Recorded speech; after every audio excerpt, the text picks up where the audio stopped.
আজকে আমি গুরুত্বপূর্ণ ৬৬টি প্রশ্নের আলোচনা আমি করব কোরবানি কেন্দ্রিক। বেহুদা কথা বলে সময় নষ্ট করে লাভ নাই, মাসালাগুলা খুবই গুরুত্বপূর্ণ। আমি একটা একটা করে বলতে থাকি যদ্দূর যায়। প্রথম কথা হলো কোরবানিটা কার উপরে ওয়াজিব বা কার উপরে জরুরি, এটা আগে শোনেন। জিলহজ মাসের শবে সাদেক ১০ তারিখ থেকে ১২ তারিখ সূর্য অস্ত পর্যন্ত যার কাছে নেশাব পরিমাণ মাল আছে, অর্থাৎ ৭.৫ তোলা স্বর্ণ, ৫.৫ তোলা রূপা পরিমাণ সম্পদ যার কাছে থাকবে তার উপরে কোরবানি দেওয়া ওয়াজিব, সে কোরবানি দিতে হবে। যদি না দেয়, রাসূল তার ব্যাপারে সতর্ক করছেন, মান কানা লাহু সাআতুন, যে ব্যক্তির কোরবানি দেওয়ার সামর্থ্য আছে কিন্তু সে কোরবানিটা দিল না, আল্লাহ রাসূল বলছেন খবরদার সে যেন আমার ঈদগাহে না আসে। এই জন্য যার নেশাব পরিমাণ সম্পদ আছে সে কোরবানি দিতে হবে। এরপরে একটা প্রশ্ন হচ্ছে নেশাবের মেয়াদটা কতদিন? নেশাবের মেয়াদ হলো 3 দিন। জিলহজ মাসের 10, 11, 12, বলেন 10, 11, 12, এই 3 দিনটা নেশাব পরিমাণ মাল যদি তার কাছে থাকে তাহলে সে ব্যক্তি কোরবানি দিতে পারবে বা দিবে, এটা তার উপরে ওয়াজিব। এরপরে একটা গুরুত্বপূর্ণ কথা হলো 3 দিন তো কুরবানি দেওয়া যায়, তাহলে কোন দিন দেওয়া সবচেয়ে উত্তম? জবাব হলো 10 তারিখ। প্রথম দিন দেওয়াটা কি উত্তম? যদি কোনো ওজর হাজির হয়, উজরতের কারণে সে প্রথম দিন দিতে পারে নাই, তাহলে সে দ্বিতীয় দিন দিবে, যদি না পারে তাহলে তৃতীয় দিন দিবে, কিন্তু প্রথম দিন দেওয়াটা কি উত্তম। কেউ যদি মনে করে আমি 3 দিন দেব, তাও সে দিতে পারে। 10 তারিখ একটা, 10 তারিখে গরু দিল, 11 তারিখে কি দিল, বকরি দিল, ছাগল দিল, ওকে দিতে পারে। এরপরে আরেকটি ব্যাপার হলো যদি নাবালক ছেলে মেয়ে কিন্তু সম্পদ আছে নেশাব পরিমাণ, তার উপরে কোরবানি দেওয়া কি ওয়াজিব? না। ইসলাম যে কত সূক্ষ্ম জিনিস, ইসলাম দেখেন, ইসলাম কি জিনিস। নাবালকের উপরে কোরবানি দেওয়া কিনা, তার যত সম্পদ থাকুক তার জন্য কোরবানি দেওয়া কি হবে না, ওয়াজিব হবে না। সে নাবালক, যে জেলখানায় বন্দি, তার জন্য কোরবানি কি নাই, ওয়াজিব হবে না, সে কোরবানি দেওয়া লাগবে না। এরপরে আরেকটি বিষয় হলো বালেক, সুস্থ মস্তিষ্ক না, অর্থাৎ পাগল, বলেন কি, কিন্তু তার নেশাব পরিমাণে কি আছে, মাল আছে, সেও কোরবানি দিবে না, কারণ তার আকল নাই, কি নাই। এই জন্য পাগলের কোনো শরীয়ত নাই। পাগলকে মাফ করে দিয়েছেন কে? সুবহানাল্লাহ বলবেন না? আশ্চর্য হই, আল্লাহ যে কত মহান। পাগল দেখলে তো আমরা দূরসার করি, কিন্তু আপনি কি জানেন এই পাগলের কোনো গুনাহ লেখা হয় না, কোনো গুনাহ নাই পাগলের। এতে ল্যাংডা হয়ে গুরুক আর যা ইচ্ছা তা করুক, কারণ সে তো একটা সুস্থ মস্তিষ্ক, সে কি ল্যাংটা হবে? তার হিতাহিত জ্ঞান না থাকার কারণে সে রাস্তার মধ্যে ল্যাংটা হয়ে ঘুরে, কিন্তু আল্লাহ তাকে ক্ষমা করে দিছে। আল্লাহ বলছেন আমার বান্দা যতক্ষণ এই অবস্থায় থাকবে তার সকল গুনাহ অপরাধ আমি মাফ করে দিয়েছি। এখন আসেন, দরিদ্র লোকের উপরে কি কোরবানি ওয়াজিব? না, দরিদ্র লোকের উপরে আল্লাহ কোরবানি চাপায়া দেয় নাই, কিন্তু আমাদের দেশে ফ্যাশন কইরা কুরবানি দেয়, এরকমের লোক আছে না। কুরবানি কোনো ফ্যাশন জিনিস না, এটা ফ্যাশনের জন্য আসে নাই, এটা আসছে আপনার তৌফিক থাকলে নরমালি আপনি দিবেন, তৌফিক না থাকলে আপনার উপরে কি নাই, কোনো ধরা বাঁধা নাই।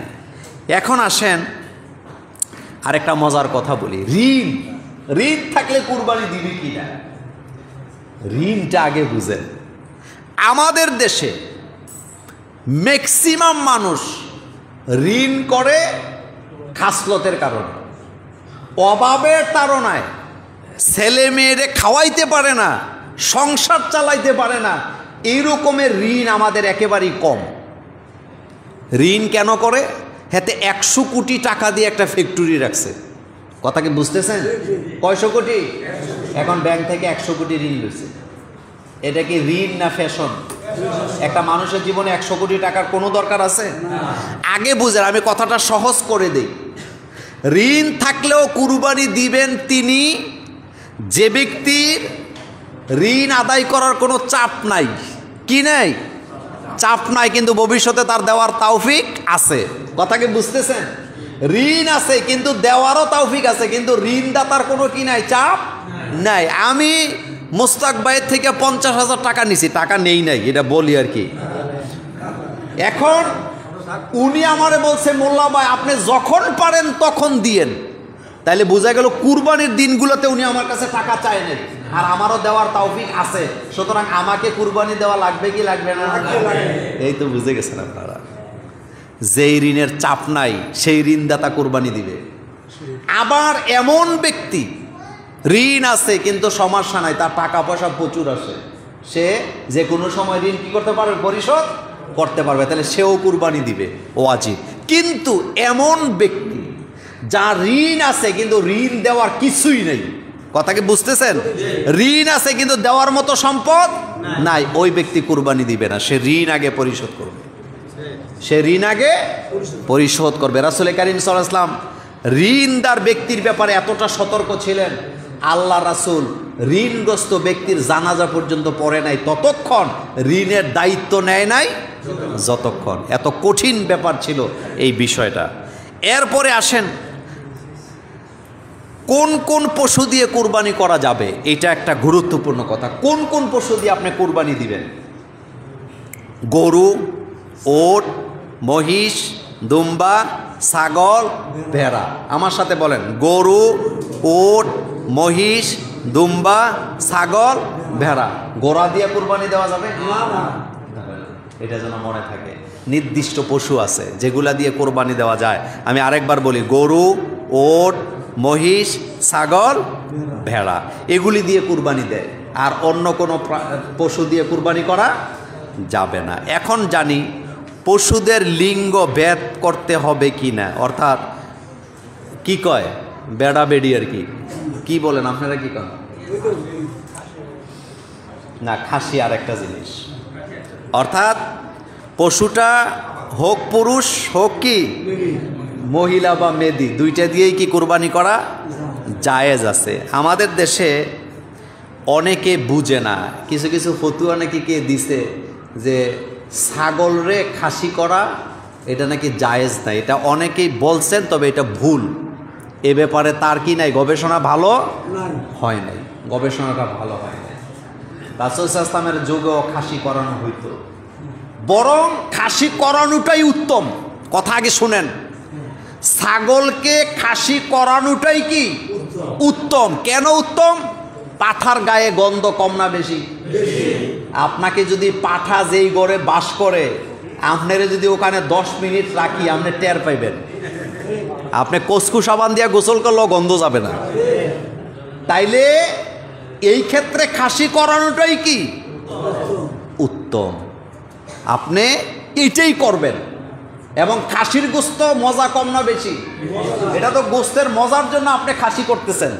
2 নাম্বার হলো পাঠার কিছু বদ অভ্যাস আছে, এই জন্য তার শরীরের থেকে মারাত্মক গন্ধ আসে, সেজন্য আপনি তাকে খাসি করাবেন।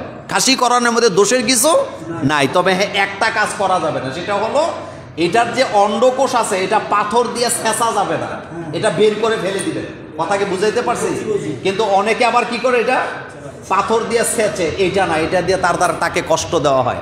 আর খাসি বা ছাগল এটার অন্ডকোষ ফেলে দেওয়ার কারণে তার কোনো ক্ষতিও কি নাই, তার শক্তিও কমে না, তার ঘুমটুমও কম হয় না। মাশাআল্লাহ, খাসি আরও কি হয়, মোটা তাজা হয়, এটার গোস্ত স্বাদ হয়। এই জন্য খাসি দিয়ে কুরবানি করার মধ্যে দোষের কিচ্ছু নাই। এবার আসেন, বয়সটা কত হওয়া লাগবে? কোন গরু, ছাগল, উটের বয়সটা কত? আপনি যে পশু দিয়ে কুরবানিটা করবেন তার একটা বয়স লাগবে কি লাগবে না? বয়স লাগবে, এটা কিন্তু গুরুত্বপূর্ণ ব্যাপার বয়সটা। এই জন্য দেখেন, উট কমপক্ষে 5 বছর। উট বলেন কি, উট কয় বছর? 5 বছরের বয়সের কম হইলে উট দিয়ে আপনি কুরবানি দিতে। ইসলাম মানবতার ধর্ম, বলেন তো ইসলাম কি? ইসলাম মানবতার ধর্ম, মানবতা ইসলাম শিক্ষা দেয়। এই জন্য কোনো এমন পশু যার বয়সই হয় নাই তাকে হত্যা করা, জবে করা ইসলাম সমর্থন করে না। যেটা খাওয়ার বয়স হয়েছে, নেয়ামত, এটা আপনি করবেন। তাহলে উট 5 বছর, গরু আর মহিষ 2 বছর, গরু আর মহিষ কি? মাশাআল্লাহ, আমাদের দেশে যারা গরু লালন পালন করে তারা কিন্তু আমাদের হুজুর দিতে আরো বেশি এক্সপার্ট, কারণ তারা দাঁত দেখলে বুঝে এটার বয়স কত। কথা বুঝেন নাই? গরু এই যে আপনি বাজারে যান, হাটে যান, কি দেখে বুঝে? দাঁত দেখলেই বুঝে এটার বয়স কত। কয়টা দাঁতছে দাঁতছে কিনা দেখলেই বুঝে তার বয়স কত। সুবহানাল্লাহ, এই আলামত শিক্ষা দিছে কে? তাহলে গরু আর মহিষের ক্ষেত্রে, গরু আর মহিষ মানে মহিষ তো বুঝেন কি? মহিষ, এটা পাক্কা 2 বছর লাগবে। বেড়া, দুম্বা, ছাগল 1 বছর। বেড়া, দুম্বা, ছাগল কি 1 বছর। কোন কোন আলেমরা বলেছেন ছাগলটা যদি 6 মাসের উপরে হয় কিন্তু দেখতে মনে হয় 1 বছরের উপরে গেছে, তাইলে ওইটা দিয়ে কি করতে পারবেন? কোরবানি দিতে পারবেন। এবার আসেন, শরীকের সর্বোচ্চ কয়জন শরীক হওয়া যায়? বলেন তো, আপনারা বলেন, সবাই বলেন। 7 জন। এটা যেন মনে থাকে, 7 জন মিলে একটা গরু। অথবা আমাদের দেশে একটা প্যাঁচ আছে, প্যাঁচটা কি? শুধু প্যাঁচ লাগায়। একটা পরিবারের পক্ষ থেকে একটা অংশই যথেষ্ট। কথা কি বুঝাইতে পারছি? আপনার ঘরে 10 জন সদস্য আছে, চুলা একটা, চুলা কয়টা? পরিবারও একটা, মা বাপের সাথেই সবাই আছেন, তাহলে ওই পরিবারের পক্ষ থেকে 1 ভাগই কি যথেষ্ট। এই রকমের 7টা পরিবার যদি 7 ভাগে একটা গরুতে বা একটা ওটে শরীক হয় যথেষ্ট। আলহামদুলিল্লাহ বলেন। তাইলে ইসলাম সহজ না কঠিন? সহজ করছে কে? আল্লাহ পাক। এখন আসেন, গোশত বাগে কম বেশি করা যাবে? আমাদের দেশের লোকেরা মাশাআল্লাহ সৎ আছে, বাগা ক্ষেতের ধান গম চুরি করে, কিন্তু কুরবানির গোশত চুরি করতে রাজি না। এটা কয় না, এটা কুরবানি হবে না, এটা আপনি জোর করে দিলেও নিবে না।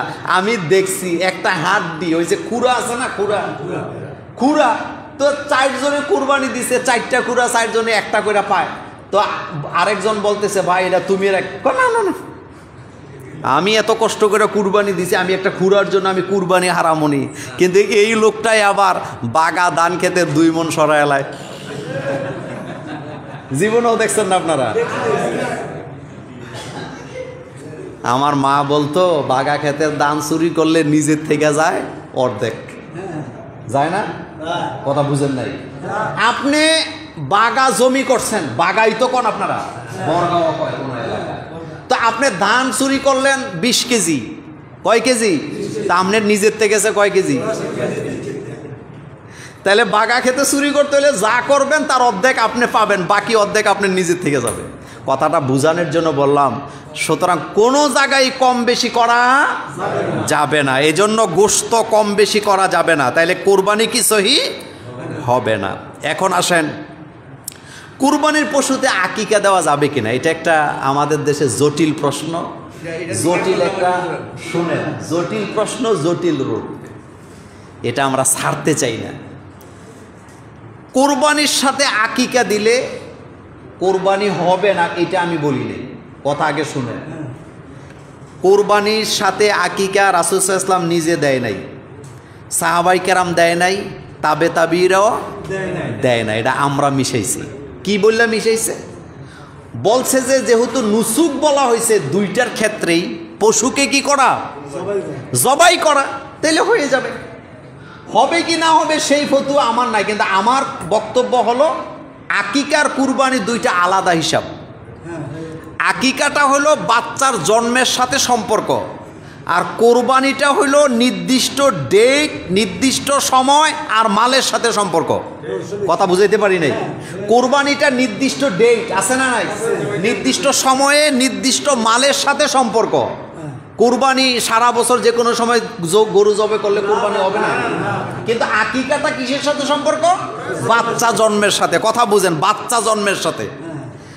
ছেলে যদি হয় একটা বকরি, আর কি বলে 2টা, আর মেয়ে যদি হয় একটা বকরি, তাহলে ছেলের জন্য 2টা, সাতুন সাতানে, একটা বকরি মেয়ের জন্য, 2টা বকরি হলো ছেলের জন্য।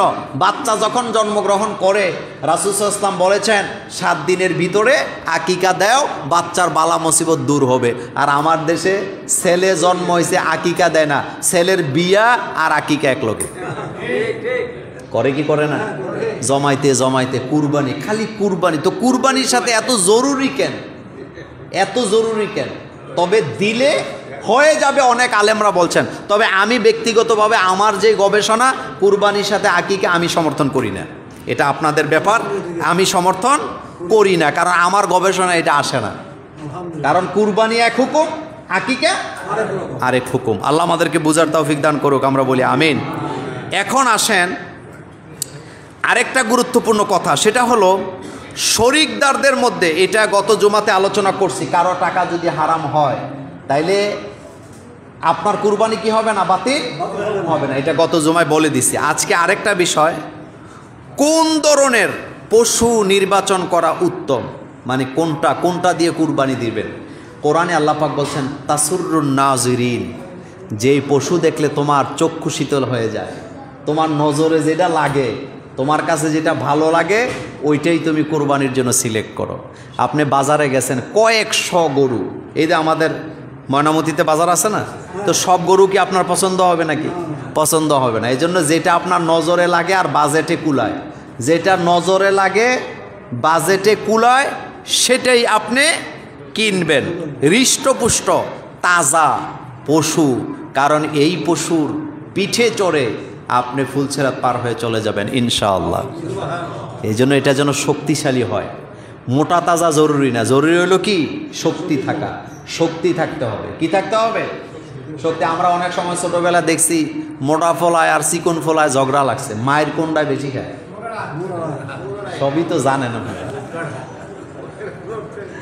এতে হাত ঘুরাইতে ঘুরাইতে চিকন ওলায় সাইটটা দিছে, দেখছেন না এরকম? ছোটবেলা আমরা দেখছি, ছোটবেলা আমরা প্রাইমারি স্কুলে পড়তাম, মারামারি কারে কয়? মোটা ফলায় ফিডা খাইতে খাইতে, কিল খাইতে খাইতে নিছে, স্যারের কাছে বিচার দিছে, স্যার কয় তুই মাইর খেলি কেমনে? হ্যাঁ, এই তো বুঝে গেছেন। সুতরাং শক্তিশালী পশু, হৃষ্টপুষ্ট এই রকমের পশু কুরবানি দেওয়া, এটা সুন্নত। এটা কি সুন্নত? যেই পশু 3 পায়ে ভর দিয়া চলে, ওই পশু দিয়া কুরবানি দেওয়া যাবে না। এটা খোরা, এটা কি খোরা, এটা ল্যাংরা, এটা দিয়া কুরবানি দেওয়া যাবে না। যেই পশু অসুস্থ, এটা দিয়ে কুরবানি দেওয়া যাবে না। অসুস্থ পশু দিয়ে কুরবানি দেওয়া যাবে না। কথাগুলো যেন মনে থাকে, খুবই গুরুত্বপূর্ণ কথা। এরপরে আসেন শিং ছাড়া পশু দিয়ে কুরবানি হবে কিনা। জন্মগতভাবে যেই পশুর শিং হয়ই না, এরকম আছে না? কিছু কিছু গরু আছে, এটা জন্মগতভাবে কি নাই?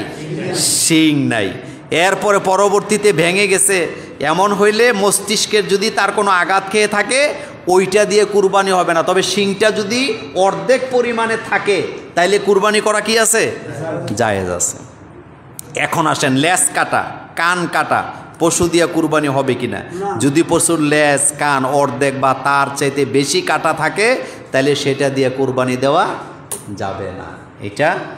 এটা মনে রাখবেন। এরপর অন্ধ পশু, যেটার চোখ নাই, এরকম আছেন, এটা দিয়ে কুরবানি করা যাবে না। এটা যেন মনে থাকে। এরপরে আসেন একটা মজার কথা বলি। ধনী হইলে যদি কুরবানির নিয়তে পশু ক্রয় করে, এরপরে হারায় ফেলছে, চোরে নিয়ে গেছে, তখন তার হুকুম কি হবে? যদি ধনী হয়ে থাকে তাহলে সে আরেকটা ক্রয় করবেন। গরিব যদি হয় তাহলে সে না কিনলেও কি হবে। এটা যেন মনে থাকে। এরপরে আসেন অনেকগুলা কথা, আমার কথা লম্বা হয়ে যাবে। পশুগুলা কোথায় জবে করা উত্তম, এটা একটা গুরুত্বপূর্ণ কথা সমাজের জন্য। আমি সবগুলা পয়েন্ট টানতে পারবো না। কোথায় জবে করবেন, মাইন্ড করেন না, কষ্ট পায়েন না। আমাদের দেশে এত কিছু নোংরা লোক আছে, উনি যেখানে কুরবানি করছে গরু, রক্তের দাগ 2-3 মাস থাকে, এরকমের অলস আমাদের বাংলাদেশে নাই, তবে এই জুমুর এলাকায় নাই। যেখানে গরু জবে করছে 2-3 মাস পরেও রক্তের দাগ, ব্যবসা গন্ধে কাছে যাওয়া যায় না। কেন আপনি এত অলস কেন? আপনি গরুটা যেখানে জবে করবেন, জবে করার আগে সেখানে বালতি দিয়ে পানি রাখবেন। জবে করছেন, রক্ত বের হইতেছে, আপনি পানি ঢেলে দিবেন। যদি রক্ত পানি দিয়া, কোনো দেশে যদি পানি না থাকে, তাহলে কোদাল দিয়ে চাইচা উঠাই নেবেন। কিন্তু আপনি কুরবানি, আমি এক কথায় বলি, কুরবানির দিন মাগরিবের পরে আপনার বাড়িতে, আপনার আশেপাশে কোনো চিহ্ন যেন না থাকে যে আপনি কুরবানি করছেন। কথাটা আমি কড়া ভাষায় বলবো, আমি কথাটা আবার বলি, আপনি যে কুরবানি দিছেন মাগরিবের নামাজের পরে আপনার বাড়িতে যেন কোনো চিহ্ন না থাকে।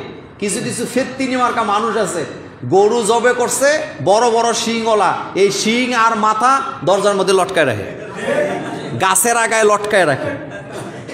ফাজিল কোথাকার, এরকম আছে না? রক্তে রক্তাক্ত হয়ে আছে উঠান, বাড়ির আঙ্গিনা, রাস্তায় ময়লা বর্জ্য যা বাইর হয়েছে রাস্তার সাইডে ফালাইছে, বর্জ্য যা বাইর হয়েছে ড্রেনের মধ্যে ফালাইয়া পুরা ড্রেনটা বন্ধ করে দিচ্ছে। এরকমের ভদ্রলোক আমাদের জুমুরে একজন আছে।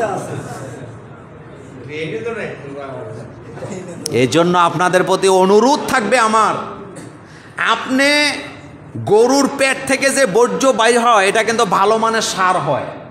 আপনি ইচ্ছা করলে এটা মাটিতে পুঁতে দিয়ে এটার উপরে গাছ লাগাইতে পারেন, পারেন কি না? কিন্তু আপনি কোনো চিহ্ন রাখবেন না। আপনি কুরবানি করছেন, গরু ওই যে বেরেস গরু জবে করছে, কথা বলতে হয় বলার জন্য, এখানে একটা অন্ডকোষ, ওখানে লেজ, ওখানে একটা হাড্ডি, ওখানে শিং, এরকমের পুরা বাড়িতে এক অবস্থা আর কি। এরকম দেখছেন না আপনারা?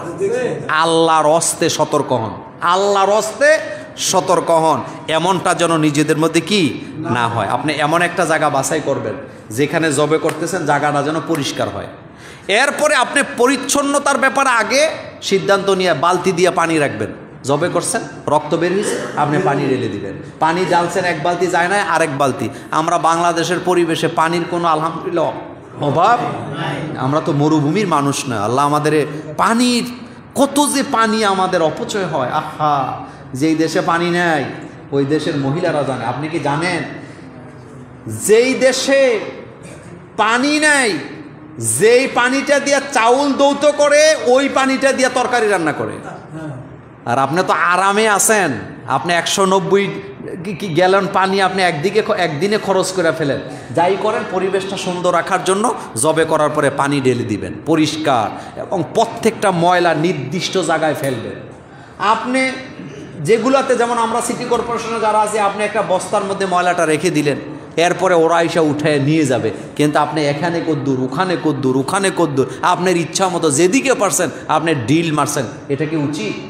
এরপরে আপনি একটা লেজ, একটা অন্ডকোষ বা একটা যেই অংশ খাওয়া যায় না, আপনি যদি এটা পুকুরের পানিতে ডিল মারেন, আপনি বলেন তো এটা পচবে, এরপরে গন্ধ হবে কি হবে না? তা আপনি এটা মাটিতে পুঁতে দেন, একটা নির্দিষ্ট জায়গায় আপনি রাখেন এটা, তাইলে তো আপনার পরিবেশটা নষ্ট হইল না।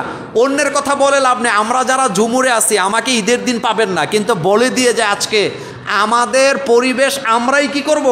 সুন্দর রাখবো। তাইলে আমরা কি প্রতিজ্ঞা করতে পারি যে আমরা যারাই কুরবানি করব প্রত্যেক ময়লা আবর্জনা নির্দিষ্ট জায়গায় ফেলবো অথবা মাটিতে পুঁতে দেব? রাজি আছেন? এ কথা মনে থাকবে তো? আল্লাহ আমাদেরকে তৌফিক দান করুক, আমরা বলি আমিন। এখন আসেন আরেকটা বিষয়, সেটা হলো এমন পশু যেটা বন্দা, মানে বাচ্চা হয় না পশুর, কি হয় না? এই পশু দিয়ে কুরবানি করতে কোনো দোষের কিছু নাই, এটা দিয়ে আপনি কুরবানি করতে পারবেন। তবে একটা সতর্ক করি, সেটা হলো গাই গরু যারা কুরবানি করেন আল্লাহর হস্তে একটু সতর্ক থাকবেন। এটা সাবধান, কারণ গাই গরুর পেটের ভিতরে বাচ্চা থাকে ম্যাক্সিমাম সময়, বুঝা যায় না। এরকম হয়েছে না? বুঝা যায়, এই জন্য সাবধান করলাম। গাই গরু কুরবানি দিলে এটা আপনার চয়েস, আপনি দিতে পারেন, কিন্তু সাবধান, কারণ ম্যাক্সিমাম ক্ষেত্রে হয় কি, আপনার গাই গরু এটা বাচ্চা দেয় না, মালিক রেজি গেছে, কয় না এটার তো বাচ্চা হয় না, কোনো কিছুই নেই, গরমও হয় নাই তো, কিন্তু জবে করে দেয় পেটের ভিতরে বাচ্চা। এরকম আছে না? তা আমরা তো রুচিশীল মানুষ, যতই জায়েজ থাক, পেটের ভিতরে বাচ্চা থাকলে মশালা হলো ওই বাচ্চাকেও কি করতে হবে, কিন্তু এটা খাইতে আর রুচিয়ে ধরবে আপনার? এটা হালাল, কিন্তু রুচিতে বাদে, এটা আর আপনি খাবেনই না, এবং আপনি এমন শিক্ষা নিবেন জীবনে গাই গরুর কথা হলে আপনি আর গোস্তই খাবেন না। এই জন্য সতর্কতার জন্য কথাগুলো মনে করায় দিলাম, বেহুশের মতো কাম করলে হবে না, এই জন্য সাবধান থাকতে হবে। তবে আমার পরামর্শ, আমি ব্যক্তিগতভাবে গাই গরু যেটা অজানা এটা দিয়ে কুরবানি দেওয়ার পক্ষে আমি না, কারণ থাকতে পারে তার পেটের ভিতরে কি বাচ্চা, আপনি নিজে গোস্ত খাইলে আপনার ঘরের মহিলারা খাবে না, এরকমের হয় কি হয় না? সাবধান থাকবেন। এখন আসেন কুরবানির পশু দিয়া কিনার পরে হাল চাষ করা যাবে? কথা বলা যাবে? এটা দুধ দোয়া খাওয়া যাবে না? এটা যেন মনে থাকে। কুরবানির গরু কিনছি 10 দিন আগে, এখনো 10-12 দিন বাকি, জমিটা চাষ করা দরকার, লাগা করা যাবে না। দুধ, আরে দুধ আসে, খা, দুধ খাওয়া যাবে? এটা যেন মনে থাকে, এটা করা যাবে না। কুরবানির পশুর দুধ পান করা যাবে না। যদি পশু জবাইয়ের আগে মনে হয় দুধ দহন না করলে পশুর কষ্ট হবে, তাহলে করণীয় কি? তাহলে করণীয় হলো দুধ বাইর করে সদাকা করে দিবেন। দুধ বাইর করে কি করবেন? গরিব দিয়ে দিবেন। যারা গরিব মিসকিন আছে, সদাকা যারা খাইতে পারে তাদেরকে দিয়ে দিবেন। এরপরে আসেন আরেকটা মজার কথা বলি। এটা হলো, আমরা যে বাজারে যাই, গত জুমায় বোধহয় বলছিলাম, হাসিলের টাকা কি দেয়? কানে কানে যায়, তোর গরুর দাম তুই যা কইছ তাই ঠিক, তবে তুই কবি বেশি নাই, আমি কমো। এরকমের বাটপার তো আমাদের বুড়িচং বাউনপাড়া নাই। সাবধান করে দিলাম, এত পণ্ডিতি ভালো না, এত পণ্ডিত হইয়েন না, কিছু পণ্ডিত কম হন। যারা বাজারটা আনছে তারা ট্যাক্স দেয়, কি দেয়? আপনি কেন ফাঁকি দিছেন? আপনার কুরবানি বাতিল, আপনার কোরবানি বাতিল। গরু কিনছেন আপনি কারো কাছ থেকে, আপনি গরু কেনার সময় পরিষ্কার করবেন, বাই মোস্তারি। পরিষ্কারটা কি করবেন? যে ভাই, আজকে আমি তোমার কাছ থেকে গরু কিনলাম, গরুর দাম 1.5 লাখ টাকা, কিন্তু শর্ত হলো কুরবানির ঈদের দিন সকাল পর্যন্ত তুমি এটা লালন পালন করবা। এটা হলো এক কথা। হ্যাঁ ঠিক আছে, কুরবানির ঈদের দিন পর্যন্ত আমি লালন পালন করব। তাইলে আপনি গরুর দাম কিনছেন, ওকে তার সাথে ক্লিয়ার করা আছে, আপনার আর কোনো টেনশন নাই, আপনি এটা করতে হবে। কিন্তু আপনি কথা ভাঙ্গেন নাই, আপনি গরু কিনছেন, আরও 5 দিন 6 দিন বাকি রয়েছে কুরবানির ঈদের, আপনি বলছেন তোমার কাছে এটা থাকবে, কিন্তু আপনি কোনো এটার ক্লিয়ার করেন নাই যে তোমাকে লালন পালন করতে হবে। তাহলে বাকি 6 দিন এটার পেছনে যত খাবার দাবার আছে কে বহন করবে? কয় না তো সবাই, ক্রেতা গ্রহণ করবে, ক্রেতা বহন করবে, ক্রেতা। আমাদের দেশে গরু যে বাগা দেয় শুভঙ্করের ফাঁকি। কিসের ফাঁকি? শুভঙ্করের ফাঁকি। এটা আমাদের দেশে বাগা দেওয়ার পদ্ধতিটা হয় না, জুলুম করা হয় তাদের প্রতি যারা লালন পালন করে। দেখেন সারা বছর গরুরে লালন পালন কইরা টাকা ভাগের সময় মালিকে সব লয়ে যায়। এটা জুলুম। এটা কি জুলুম? আপনি বুঝেন নাই, কারণ বাগাটা আপনার হয় নাই। সে যে লালন পালন করছে, তারে যে খাওয়াইছে গরু, ওখানেও আপনার টাকা দিতে হবে অবশ্যই। কিন্তু আমাদের দেশে দেয় না। গরুর দাম 50,000, এটা আলাদা রাখছে, এটা 50, এটা ঠিক আছে। এরপরে 40,000 টাকা লাভ হয়েছে, ডাইরেক্ট বাক করে নিয়ে যায়। তো বেচারা যে খাওয়াইলো, লালন পালন করলো, সেই টাকা দিবে কে? এই জন্য এটা বুঝতে হবে। এটা নিয়ে একদিন বাগা এবং কট এই বিষয়ের উপরে একদিন আলোচনা করে দিব ইনশাআল্লাহ, আল্লাহ যদি আমাকে বাঁচায় রাখেন। এখন আমরা জানবো মৃত ব্যক্তির পক্ষে কুরবানি করা যাবে কি যাবে না? হ্যাঁ যাবে। আপনার আব্বা নাই, আপনার আম্মা নাই, তাদের পক্ষ থেকে কুরবানি কি দেওয়া যাবে। রাসূল সাল্লাল্লাহু আলাইহি ওয়াসাল্লামের ইন্তেকালের পরে হযরতে আলী রাদিয়াল্লাহু তাআলা আনহু রাসূলের পক্ষ থেকে কুরবানি দিতেন, বা একাধিক সাহাবা রাসূলের পক্ষ থেকে কি দিতেন? কোরবানি দিতেন। এই শিক্ষাটা আমাদের মধ্যে আসছে, আমরা অনেকেই দিই। আলহামদুলিল্লাহ, আপনার তৌফিক আছে, আপনি আপনার বাবার পক্ষ থেকে, আপনি আপনার মায়ের পক্ষ থেকে কোরবানি দিতে পারেন, এতে কোনো অসুবিধা নাই। তবে সবচেয়ে উত্তম হলো যদি ওসিয়ত করে যায়, কথাটা বুঝেন। মরার আগে বাপে বলে গেছে আমি এই মরে যাচ্ছি এই বছর, আল্লাহ না করুক আমি যদি মরে যাই তাহলে আমার পক্ষ থেকে কোরবানি দিবা, এই রকমের ওসিয়ত যদি করে যায়, তাহলে ওই গোস্ত আপনি খেতে পারবেন না, ওইটা আপনি দান করে দিবেন। ওইটা আপনি কি করবেন? কিন্তু আপনি নর্মালি আপনার বাপ নাই, মা নাই, আপনার দাদা নাই, দাদি নেই, আপনি তাদের পক্ষ থেকে একটা কোরবানি করতে চাইছেন, ওই গোস্ত খাওয়ার মধ্যে দোষের কিছু নেই। এখন আসেন আরেকটা বিষয়, এটা হলো অনুমান করে বন্টন করা যাবে না? না না, এটা আসতে কইছেন না। খাবলা দিয়া বাক করি না লোক আমাদের দেশে নাই। হে যে কি পণ্ডিত, কয় আমি যে খাবলা দেই আমারটা 100-100। তো তোমার এটা করতে কইছে কেনা? এরকম দেখছেন না আপনারা? একটু গোস্ত রইছে 2 খাবলা দিয়ে 3 জায়গায় দিয়ে দেয়। এটা করা যাবে না। সমান সমান ভাগ হইতে হবে। পাল্লা দিয়া মেপে তারপরে ভাগ করবেন। পাল্লা দিয়া মেপে কম বেশি করা যাবে না। যদি করেন আপনার কুরবানি কি বাতিল। এরপরে আরেকটা প্রশ্ন আপনাদেরকে করি, এটা হলো গোস্ত খাইতে বলছে আল্লাহ, খাইলাম, কিন্তু চর্বি কি বিক্রি করে দেওয়া যাবে? না। কোরবানির কোনো কিছুই বিক্রি করা যাবে না। কোরবানির একটু চর্বিও ভাগের বেলা কম বেশি করা যাবে না। এটা ব্রেনে রাখবেন, এটা যেন ব্রেনে থাকে। এখন আসেন, আমাদের দেশে যারা হুজুর দিয়ে জবে করেন, কোরবানি আগে প্যাসপোস ভাঙ্গে দেই। কোরবানি নিজেরটা নিজে জবে করা উত্তম। কথা বুঝেন নাই? নিজেরটা নিজে জবে করা কি উত্তম। তবে আপনি যদি কাউকে দিয়া জবে করান, যোগ উপযোগী পারিশ্রমিক দিতে হবে। কিন্তু আমাদের দেশে হুজুররা এত অসহায়, হুজুর দিয়া জবে করাইছে, 1.5 লাখ টাকা দিয়া গরু কিনছে, হুজুরে 3টা 20 টাকার নোট মুট করে দিয়ে দিছে। এটা করি না? এখন চুপ করে আছে। মনে মনে করেন না যে মোল্লা ভাই ওয়াজ করে মনে হয় জবে করে টাকা আছে। আমি জীবনে জবই করি না। কথা শোনেন, আপনি তাকে 1.5 লাখ টাকা, আপনি একটু চিন্তা করেন তো আপনার মন কি বলে। আপনি একটু মন মানসিকতাটা একটু একদম ফ্রি করে চিন্তা করেন তো।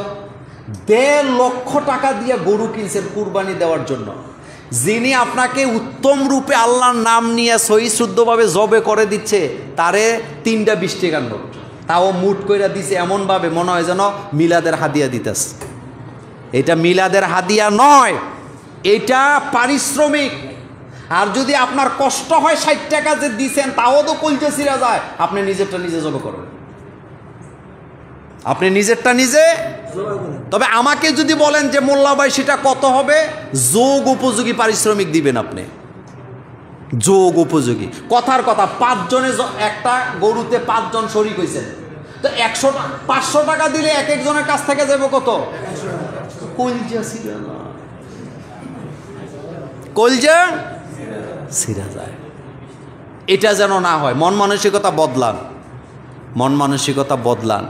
আজকে একটা ওয়াজ শুনছিলাম, আমিও তো ওয়াজ শুনি। আজকে একটা আলেমদের প্রোগ্রামে আমাদের ডক্টর হেফজুর রহমান ভাইয়ের একটা কথা খুব হৃদয়ে লাগছে, যে হযরত ওমর রাদিয়াল্লাহু তাআলা আনহু প্রতিজ্ঞা করছেন যে আমি দানের ক্ষেত্রে হযরতে আবু বকর সিদ্দিককে ঠকায় দিব, হারায় দিব। আজকে আমি এমন দেওয়া দেব যে আবু বকর সিদ্দিককে আমি কি করব? হারায় দিব, ঠকায় দিব, আমি তার চেয়ে বেশি দেব। হযরত ওমর নিজের সম্পদের অর্ধেক রাসূল করিম সাল্লাল্লাহু আলাইহি ওয়াসাল্লামের হাতে তুলে দিছে। মনে মনে ভাবতেছে আমি তো অর্ধেক দিয়ে দিছি, আবু বকর আজকে আমার সাথে পারবে না। কিন্তু আবু বকর যা দিলেন, রাসূল বললেন, আবু বকর কদ্দুর দিছ? বলছেন যে হুজুর আমার যা ছিল পুরোটাই দিয়ে দিছি, আমার বাড়িতে শুধু আল্লাহ আল্লাহ রাসূলকে রেখে আসছি। হযরত ওমর বলেন, এই কথা শোনার পরে আমার গা কাঁপতেছিল, আর আমি ওয়াদা করছি আমি জীবনে কোনোদিন আবু বকরের সাথে প্রতিযোগিতা করব না। মন মানসিকতা কাকে বলে? হুজুরের কাছে আইলে আপনার মন ছোট হয়ে যায়, মসজিদে আলে আপনার মন ছোট হয়ে যায়। আপনি বন্ধু বান্ধব লইয়া কি বলে, ওই যে কি হোটেল না এনে যেটা আরো আছে না, কোন না একটা আপনারা কোন, সমস্যা না, কথা রেকর্ড হয়। হেনে যে খাইছেন 2000-2500 টাকা বিল হয়েছে, দিতে আপনার কষ্ট লাগে না, কিন্তু হুজুরে 100 টাকা দিতে কলজা ছিঁড়া যায়। মসজিদের ইমাম সাহেবের বেতন মাসে দেন 50 টাকা, তাও 7 মাস বাকি। যেই বেড়া কালেকশন করে জুতা শেষ। মন মানসিকতা বদলান, মন মানসিকতা চেঞ্জ করো। আমি এত মজা করে তেল দিয়ে কথা বলতে পারি না, এটা আমার একটা বদ অভ্যাস আছে। কিন্তু আপনি খুশি হন চাই বেজার হন, আপনি এই যে মুট করে টাকা দেওয়া চেঞ্জ করেন। আপনি হুজুর দিয়ে জবে করছেন, আপনি যোগ উপযোগী পারিশ্রমিক দিবেন। আর যদি এটা দিতে কষ্ট হয়, আল্লাহর হস্তে নিজেরটা নিজে জবে করেন। কোনো অসুবিধা আছে? হুজুর কি বলবে যে আমারটা দিয়ে জবে, আমাকে দিয়ে জবে করা? না, বলবে না ইনশাআল্লাহ। তাইলে আমি বুঝাইতে চাইলাম পারিশ্রমিক। এরপরে আরো গুরুত্বপূর্ণ কথা, যারা আপনার গরু কুটলো কাটলো তাদেরকে যদি আপনি আপনার কুরবানির গোশত থেকে পারিশ্রমিক দেন, আপনার কুরবানি হবে না, আপনার কুরবানি হবে না, আপনার কুরবানি হবে না ততক্ষণ আপনি তাকে তার যে পরিশ্রম আছে এটার জন্য আলাদা বেতন দিবেন না যতক্ষণ। রাগ করতেছেন? গরু, গরিব মানুষ গরু পুষছে সারাদিন, এতের পারিশ্রমিক কি? কুরবানির গোশত কদ্দু দিয়ে দেয়। গোশত আপনি আলাদা দিবেন, গোশত আপনি, কিন্তু তার পারিশ্রমিক আপনি আলাদা আগে দিবেন। সে যে কাজ করছে, একটা লোকের একদিনের পরিশ্রমের বেতন বা যত ঘন্টা কাজ করছে কত টাকা পরিশ্রমিক হতে হবে তার সাথে চুক্তিতে যাবেন, যা হবে টাকা তাকে দিবেন। আর সে কুরবানি দেয় নাই, গরিব মানুষ, এটার জন্য আলাদা তাকে আপনি গোশত দিবেন। কিন্তু কুরবানির গোশত থেকে পারিশ্রমিক দিলে আমি আবারও বলি আপনার কুরবানি হবে না, হবে না, হবে না। কথা কি বুঝাইতে পারছি? কথাগুলো মনে রাখেন। অনেক কথা, অনেক কথা আমার সামনে আছে। এরপরে আসেন যেটা দিয়া জবে করবে, সারা বছর খবর নাই, সারা বছর খবর নেই। উনি ঈদের দিন সকালবেলা দাও একটা লইয়া এরপরে বালু দিয়া গোশতাছে। কি কামলা আপনি! এটার ব্যাখ্যা দিলাম না, তবে আপনি মনে রাখবেন, এমন ধারালো ছুরি দিয়া দা দিয়া আপনি পশুকে জবে করতে হবে সে যাতে টের না পায়। কথা কি বুঝাইতে পারলাম? সে যেন টের না পায়। আপনি যে তাকে পোষাইতেছেন, হায় রে অবস্থা! ছুরি, ছুরি একদিকে, হুজুর আরেক দিকে, দরুন্যার আরেক দিকে, দৌড় দেওয়া লাগে, এরকম দেখছেন না? আপনি এতটা ধার থাকতে হবে ছুরিতে, এক পোষে যেন 4টা রক কেটে যায়, সে যেন টের না পায়, সে যেন টের না পায়। আর পোষাইতেছে, হুজুরকে ধরেন ধরেন, হইতেছে না তো।